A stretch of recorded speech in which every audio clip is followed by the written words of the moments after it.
Thank you very much for that. Hi, everyone. Thanks for joining me today. So I'll do a little introduction about myself as well. So I'm the founder of a company called Manta Ray, and we've been around for quite a few years, 14 years in total now. And we're a user experience company that really helps people and our businesses to design services for the African market in particular. We have over 18 in-country teams that we have trained in UX to perform research. And our footprint at the moment is covering around 43 countries across Africa. And we're involved in helping businesses with their UX strategy, their research, as well as their service design. So if you think about user experience, you have to think about it. It's all about focusing on humans. We are there to really help businesses understand and create those meaningful experiences for their customers. That's really the crux of what we do. We help businesses understand the customer's truth. We like to call it the customer's why. A lot of our businesses that we work with, they have a lot of big data. They know exactly what their customers are doing. They have the data to back it up. And generally what we find is a lot of the times there's some anomalies with big data, and it's actually very common for anomalies to take place. There's assumptions that come from big data. There's biases that come from big data. And generally when those kind of things come up, there's lots of questions that come up. And we help our businesses to understand that deep why. And we found that at the moment, there's this huge push into the continent and really to understand the people within this continent. And the big reason for that is we are going to be the next billion people.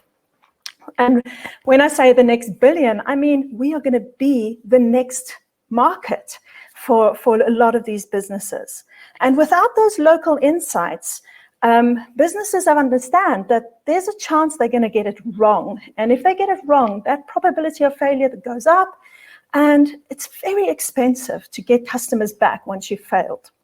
And we're on this continent is extremely complex. You know, we're a complex and diverse continent. We speak over 2,000 languages. There's over 3,000 different tribes. We do unique and we do diverse exceptionally well.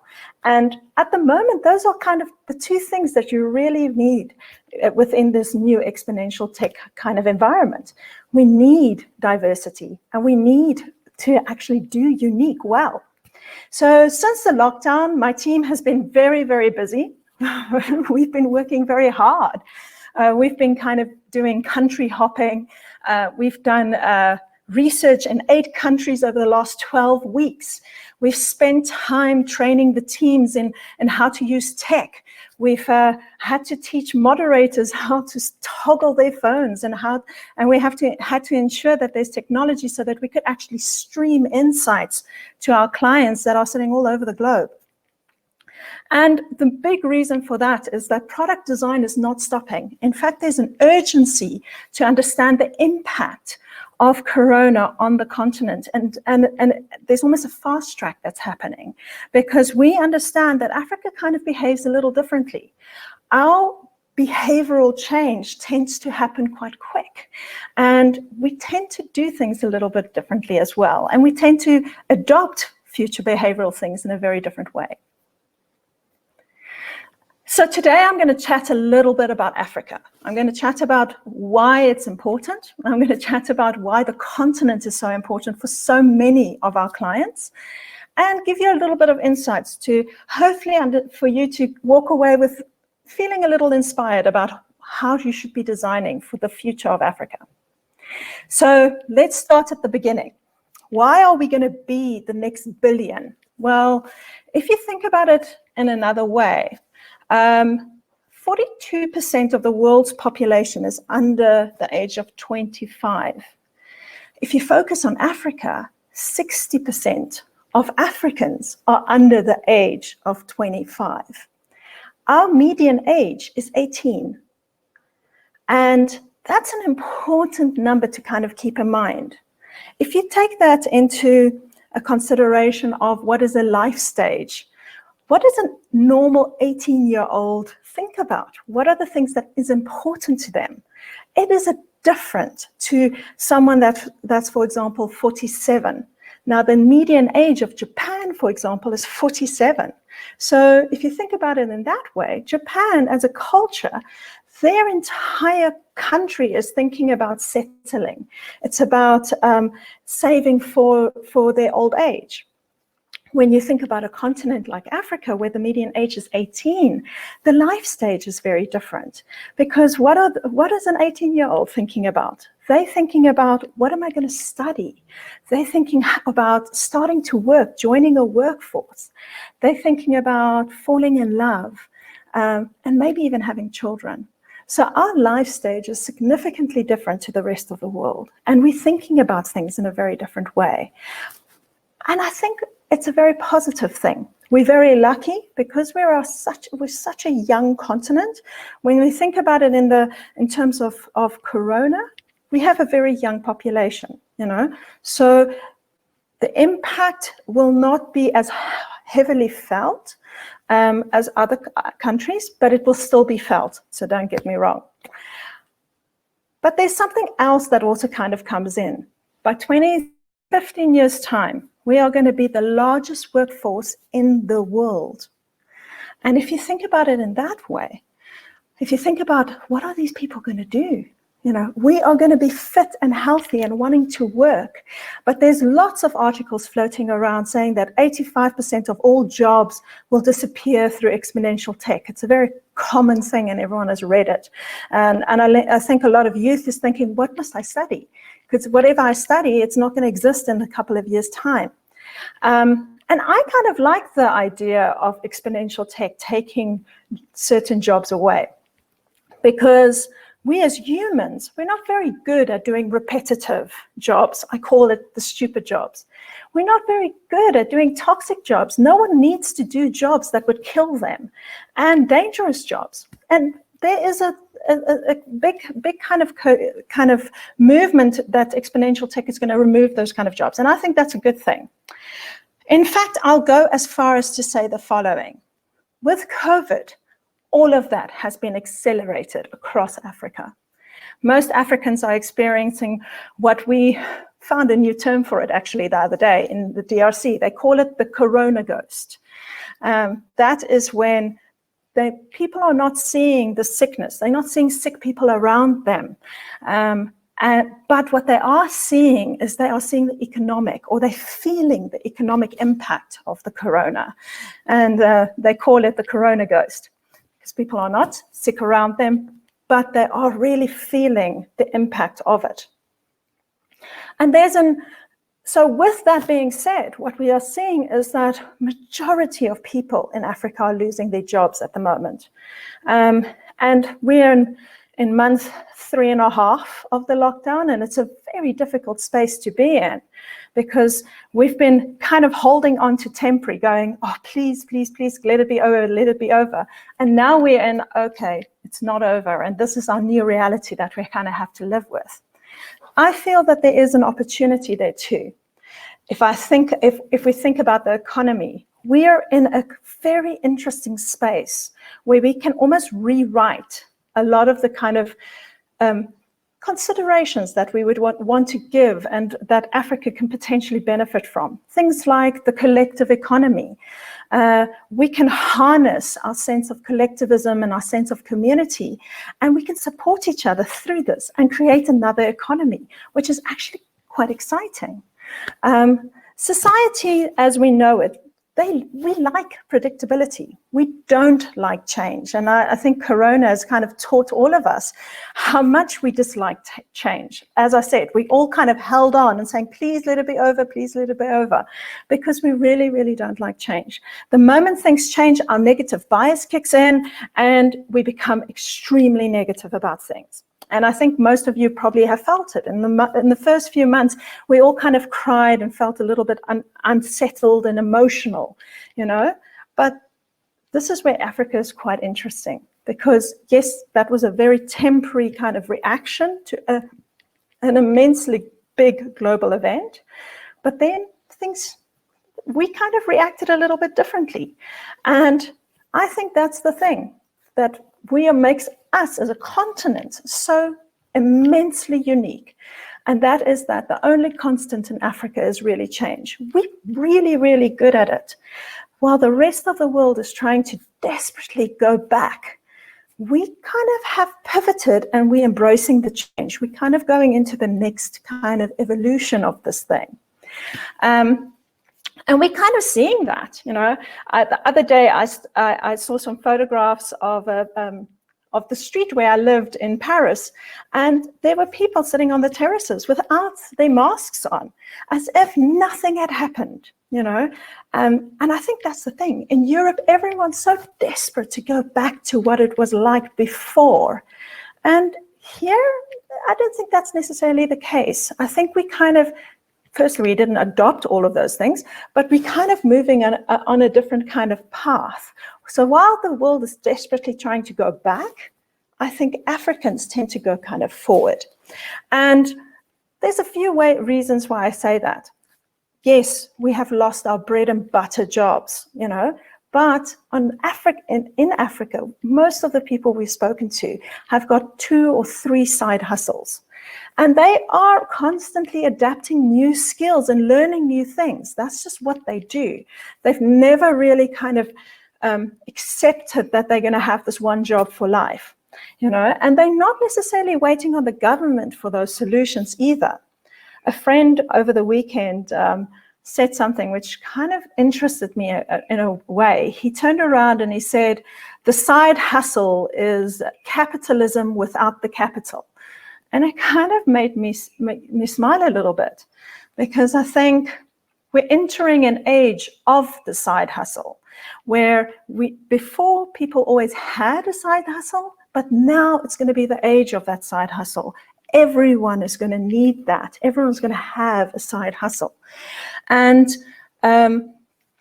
yes, things are changing rapidly on the continent. Yes, we are seeing that cities are emptying out when people have lost that big job that they had, that bread and butter job. People have said, okay, let me rather go back home. Let me go back to my family, go back to the village, you know, because I can afford living there. And we are starting to see that in our research. A lot of the people we speak to, they say, well, you know, I can't afford this rent. I can't afford living in the city. I don't want to be alone. I'd rather go back to my community, go back to my roots, because I feel safer there.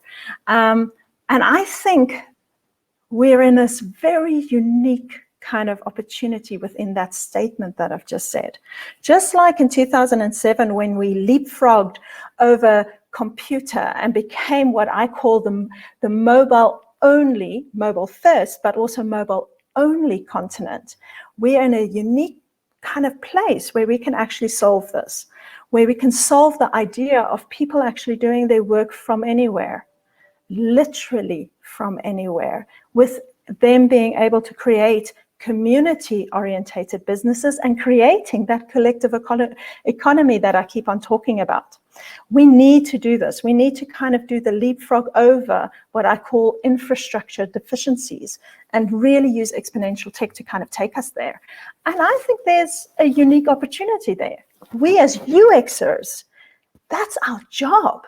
You know, that's going to be what we need to do. We need to help every single African entrepreneur align their ideas to this market and to understand the needs and the wants of this market to design much better, much more diverse and inclusive solutions for this market. And we are capable. I think that's if I look at what is happening on our continent, it's an exciting time. Everything is just accelerated. We're moving at such a speed at the moment with exponential tech. The pace is crazy. And I think as UXers, we kind of have to just jump in there, because that pivot that's happening at the moment is kind of happening at a very, very accelerated pace across the continent. And we're good at this. This is what we're good at. So I think we're in a very unique place. So I'm going to be quite positive. I'm going to mention a couple of things. So this is a little bit of an older slide, but I think it's still very relevant. And I think this is why we need to start getting excited. On the 31st of May last year, we signed something called the African Free Trade Agreement. And the reason I'm harping on about it is because it's such an important agreement. 53 countries across Africa signed this agreement and 27 ratified it. And what this agreement did is it basically is bringing about what we call a single market worth $4 trillion. And that's kind of the future of Africa. We are becoming one continent for the first time. We are poised to become the biggest single market in the world. And with that being said, we're also looking at our youth, because we are a bunch of youngsters. I'm old, but everyone else, you guys are all young. The youth market is poised to increase the GDP of this continent between 10 and 13%. And I think with Corona and with COVID, everything is accelerating. I would probably say that we're predicting that the youth is probably going to be double, if not triple, those kind of numbers in the future. And we can definitely see that energy on the continent in the various countries that we've been doing research just during this time of Corona in itself. But before, we definitely saw it too. One thing we have recognized is that the youth love their respective countries. They're very excited about making an impact and to solve their own problems in their own way, and I think this is very important. No, we don't need a Western solution in Africa. We need an African solution in Africa. And we have so many budding entrepreneurs at the moment that is kind of doing it, and we as UXers should be there to support them, should be there to enable them and give them insights to understand that, it's okay to design for this market. In fact, it should be designed for this market. Understanding your nuance and your cultural heritage is an important thing. It's actually the most important thing, So now that I've explained to you, and you saw the top 6 fastest growing economies at the bottom, none of them is South Africa or Nigeria or all of those other countries that everyone is focusing their attention. Yes, the base is lower from these countries and therefore the growth is quicker. But I think that with whatever has happened on the continent, we are actually in the next phase. All of the countries are going to potentially dip. We know they've dipped, but also they will kind of accelerate faster too. So now that we know that we've got these entrepreneurs that are looking at ways, and look, there's a lot of them, where are they going to put their money when the money starts coming in? I'm going to think a little bit about what we call financial.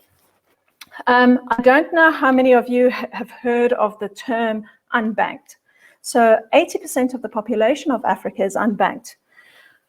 But a large portion of those is what they call other banked. Okay, and other banked, what it really means is that no, we don't use traditional financial institutions. We use mobile wallets, mobile money wallets. And we've been using mobile money wallets since 2007. That's 13 years of using it, okay? At the moment, as we stand, there's over $1 billion worth of transactions processed every day on the mobile money accounts.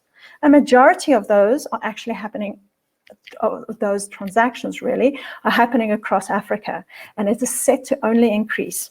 Now that we know that those bread and butter jobs are gone, a lot of people are not going to go into traditional financial institutions anymore. That is going to step away from that, okay? And that's already been the case, and we've kind of done research about this extensively over the years. There's a fundamental problem with a traditional financial institution, and that fundamental problem is only kind of glaringly more obvious now than it was before. And that is around people do not understand why they should pay someone to put money with them, and why they should pay to get money out, and why that should be at a building where they have to pay taxi fare to get to that building and stand in a queue and then pay someone to get their money out. That physical building thing doesn't make a lot of sense. And we've already kind of leapfrogged over that. with our mobile money. You know, mobile money is so advanced on the continent. How we do things with money is quite advanced. We're now already buying all our airtime online. We buy electricity vouchers. We send money to our family in remote places. We've kind of digitized money to a great extent, and we are very comfortable with doing that. It's reliable, it's instant, it's secure, it saves time, and there's no buildings involved. Now, a lot of that things are only going to get accelerated. The more people are not waiting on that traditional paycheck and starting to do the side hustle, that side hustle is going to be a transaction with a mobile money. And I'm hoping that it will actually be a Bitcoin mobile money, because there's lots of that type of work happening at the moment. So now that we know that we will be transacting, one of the other things that we have to kind of look at is health. You know, with COVID, we realized that we will never have enough doctors or hospitals or any of those traditional care things. We can try, and trust me, we've tried, but we need to really rethink our assumptions, and we need to re-look at the context in which healthcare needs to kind of exist within the African continent. So I'm going to leave you with this thought, because I want you guys to kind of think of the problem we're trying to solve, or the question we're trying to solve. So let's imagine we can empower every single person to own their own health, where they feel strong and knowledgeable about what is the next steps to look to, that next steps they need to take to get better, and all from the safety of their own home and the comfort of their home, speaking their own language. Not being patronized, not being stigmatized. We can do this by augmenting knowledge with technology and giving patients their medical records and enabling them to give their healthcare worker access. We could potentially actually bring the doctors to every single person's home. And that's kind of happening already. We need to think outside the box when it comes to healthcare, and we need every single human on the continent to feel that they're empowered to actually help themselves. There's many projects across Africa that's doing this. I mean, we just have to look at South Africa and this little WhatsApp thing, that COVID-19 WhatsApp thing, where you could even fill in a couple of information and they'll tell you how likely it is that you've got COVID. You know, there's so many things that's happened, and the pace at which these solutions are coming about is quite phenomenal. My concern around that is that they're still not asking that human question. So if you look at some of those questions, we actually tested the COVID WhatsApp channel not that long ago. It's clunky. It's not doing it quite right, you know, and there's certain things that it's just not meeting, but it's a start. And I think it will only increase and improve with time. So I think every parent has had this kind of conversation over the last couple of months, you know.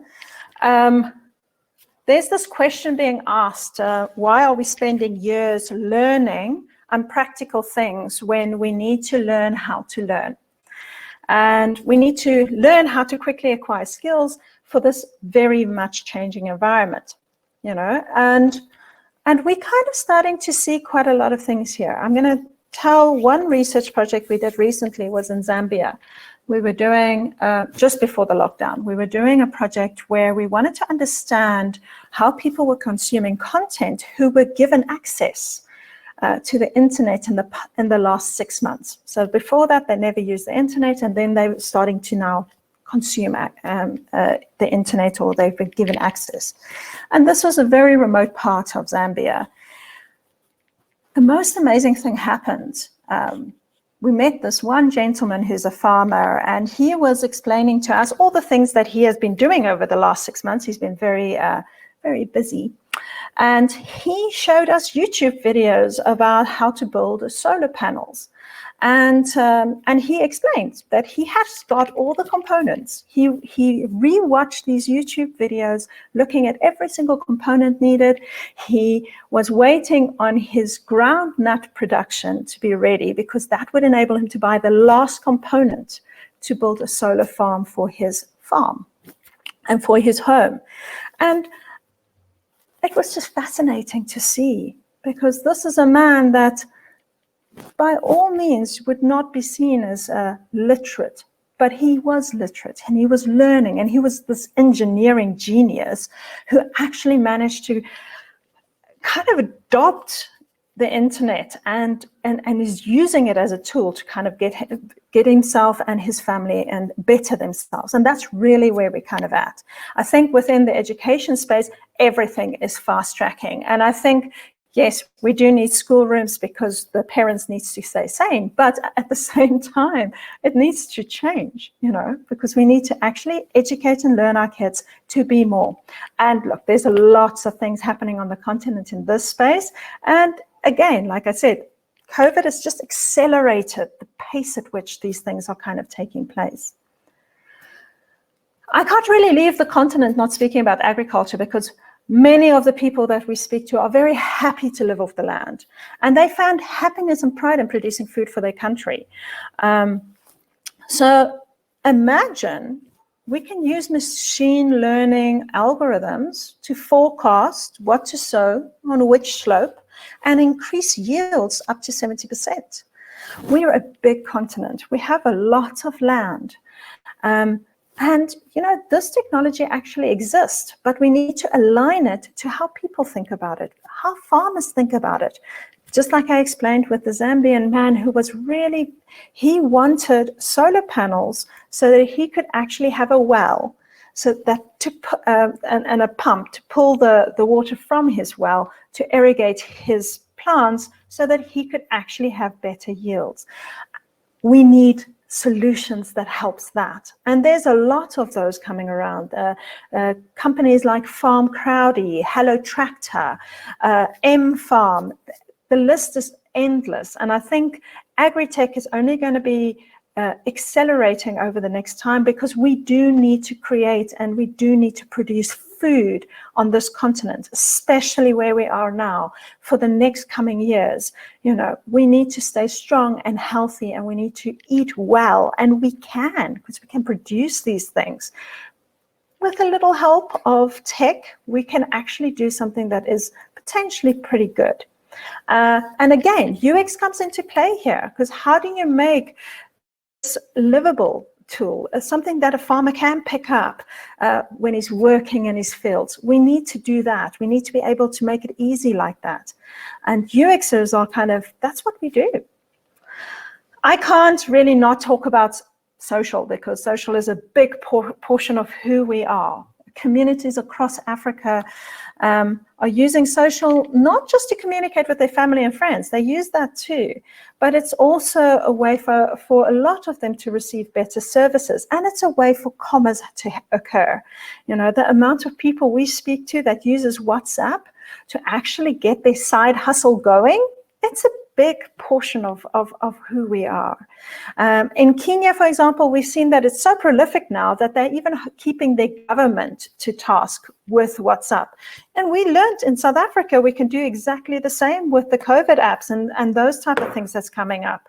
So is there to stay, and social actually is doing something more than just allowing us to talk to each other. It's also for us to learn about our immense diversity. It enables minorities to have a voice, and for minorities to be acknowledged. And there is a risk there, because what we have started seeing, and what we do see often, is that there's also polarization or tribalization even happening in worst case scenarios, where politicians are kind of using it to their own ends. And we need to be cognizant of that, because mis and disinformation is an evil, and it really does cause panic, and can have an extremely negative impact. But overall, social enables us to gain a deeper understanding of just how diverse and beautiful we are, and how we could really, really make this continent an amazing place to live with our diversity. So I'm going to leave with this. Chimamanda Adichie said something, and it's something that we as Manta Ray really believe quite strongly in, that we need to change the narrative of the African continent. We need to tell our own stories. And this can only be done through truly understanding and celebrating our incredible diversity, and using our collective mindset, which is inherent in us, to give us very unique perspectives and opportunities to really challenge the status quo. And it's happening. We as UXers can learn and assist this continent to make that phenomenal change that I think will kind of teach the world a thing or two about diversity and how to design, and the extraordinary opportunity that exists to design for diversity.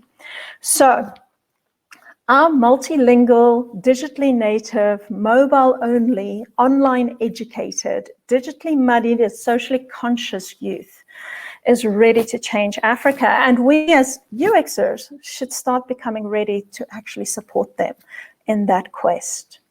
Thank you very much.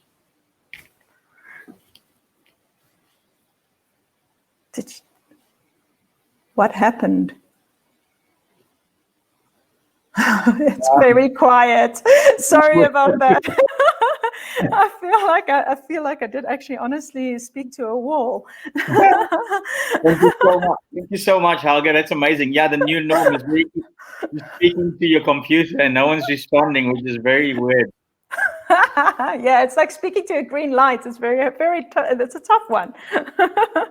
Thank you. That was fantastic. I really love the excitement on Africa, and I think a lot of valid points. I think Africa is the next hub, and I can feel your passion there, and I'm quite excited about how we come out of this this CV-19 sort of post-pandemic era. So I think I'm going to hand over to Iggy. I don't know, Iggy, are you on? He's having some sound issues. Oh, is it? Okay. Well, we have 3 questions before we actually go on to a break. So we have a question here, and this is actually my question. You say, can patients be trusted with their own data in healthcare risk, with the risk of them turning into self-diagnosed Google doctors? What is your take on that? Okay, so there, I'm gonna be a little rude, because that smacks of patronization. We feel very strongly about our privacy and how Facebook uses our data. How much more should we feel about our health data? And that is kind of my question. I think that we should all own our health data, and we should feel even stronger about our health data than we do about things like that. And you know what? I don't see us, I think there is room for us to learn about how to look after ourselves. And yes, there's misinformation everywhere. But if you own your own healthcare and you actually come from an informed place, how much better for everyone, I think that we need to move beyond patronizing people about information. This is our bodies, and if I have knowledge about my body and I can get the right information to make an informed decision, how much better is that? That's how I kind of feel about medicine. My dad's a doctor, so we have heated debates about the subject, but I feel that everyone should have the right to it. And no, I don't think people are going to become Google doctors. I think people are going to be making informed decisions. Just like your Fitbit tells you how far you should be running, you should really have something that informs you that your blood pressure is a little high and you should consider maybe not eating so much salt or sugar. Those are just things that you can do. Good answer. Good answer. What is just to follow up on that? I know I don't want to hop too much about this, but what is your dad's take on patients controlling their own sort of electronic health records? Do they find it would encroach on that? Maybe this is not even a conversation. platform. It's a long conversation, and actually, it's an interesting thing because myself and him were speaking about his I keep getting that name wrong, the Hippocratic oath that he takes, and he said that he has to keep everyone's information confidential, but at the same time that the information does belong to the patient. That is his take. It definitely belongs to him.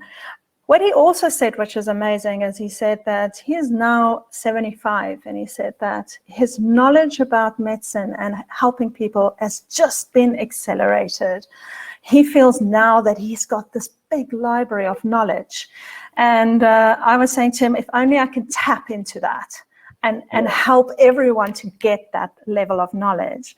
So, and he kind of agreed with me on that take. So I think the opportunities are definitely there. If we're looking at kind of doctors, he would be very comfortable to sit and teach nurses and give that kind of information of treating patients through kind of a Medidoc or things like that. So like telehealth. Yeah, exactly, the cyber health things. So Okay. yeah, no. Thank you. Okay, so we got a next question here.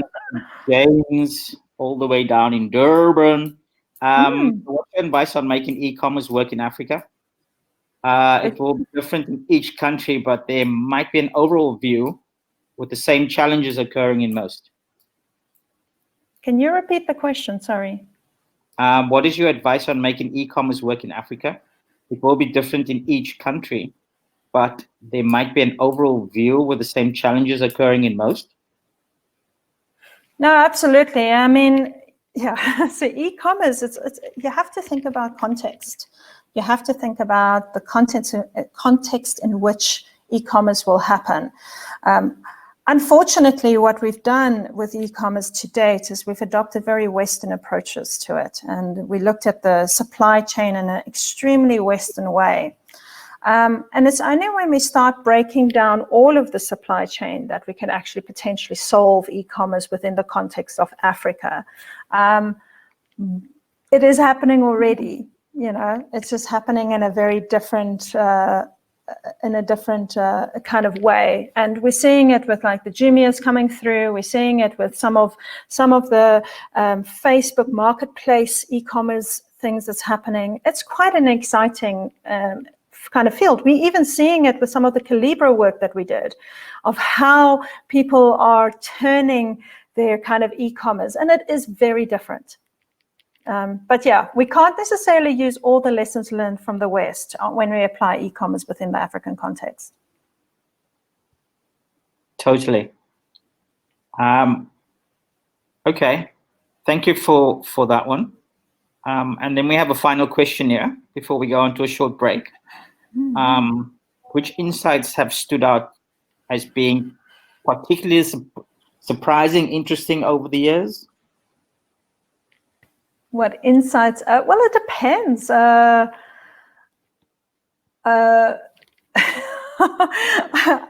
think all of our research is always interesting and makes us take do a double take. I think most recently the work that we did with Calibra, when we looked at mobile money and how easy people can adopt it. When that light goes on and they go, I can apply this, and they just like run with it like wildfire. We've done a lot of research like that. For me, yeah, that's the kind of research that excites me, is taking something unique and applying it and learning how people take something that has one use case and completely changes to a different use case, because that's what we do. We do a side hustle. We constantly looking at it from a very, very different point of view. And that's exciting. And I think that's the part that excites me the most. So I can't point one particular one, because I think there's so many of them, to be fair. Okay, thanks for that. Yeah, no, I totally agree. I'm very interested in the whole mobile money and Africa situation. I don't know what your take on it, on whether South Africa has actually adopted mobile money as fast as the rest of Africa. I was in Mozambique a few months back, and I found, M-Pesa was on everyone's lips, and I'm sure the further up north you go, the more people are speaking about M-Pesa. I just don't feel that South Africa has accelerated as far as the rest of Africa when it comes to mobile money. What's your take on that? Yes and no. Okay, we come from a different paradigm because we're actually really quite developed, you know, in many ways, especially within our banking sector. We are very, very much accelerated in our banking sector, and we've kind of come from a very traditional way. But don't underestimate F&B e-wallets. Don't underestimate cash send. Those are in effect mobile wallets to a large extent, and it solves a lot of the issues that the rest of Africa didn't have. The rest of Africa didn't trust banks. So imagine there isn't banks. Mobile money came from that place, you know, on the continent. So M-Pesa came from that place where people had too much cash and they wanted to get from it. They were solving a different problem. Where in South Africa, we have had banks. We had actually a distribution system, but we also did solve it to an extent in meeting some needs with the F&B e-wallets, but we also had a lot of regulation that kind of tempered the solutions. But there's lots of things still happening. I mean, Time Digital, they're starting to do some stuff, you know. And yes, we actually do have mobile money. Momo is actually something that is existing here, but the uptake of it has not been as prolific because we have a very traditional banking system. And it might change, you know. There's lots of changes happening, and it's going to be quite exciting, you know, to see the future of mobile money within the context of South Africa in particular. Okay. Thank you so much for that. That was fantastic. Thank you. I wish everyone can just give you a massive round of applause there. There is some comments on the right-hand side here, which I think you could probably just go back and okay, yeah. So Cara, hi Cara, miss you. I know her. She's basically saying she's looking for something in particular. Yeah, no, we were yes. Yeah, so sorry, I'm just having a quick read. Yeah, she wants to have her health records. Of course you do, Cara. We all want your health records. I'm joking. No. But thank you very much, guys. And yeah, just drop me a mail if you've got any questions, and we take it from there. Perfect. Okay. Thank you.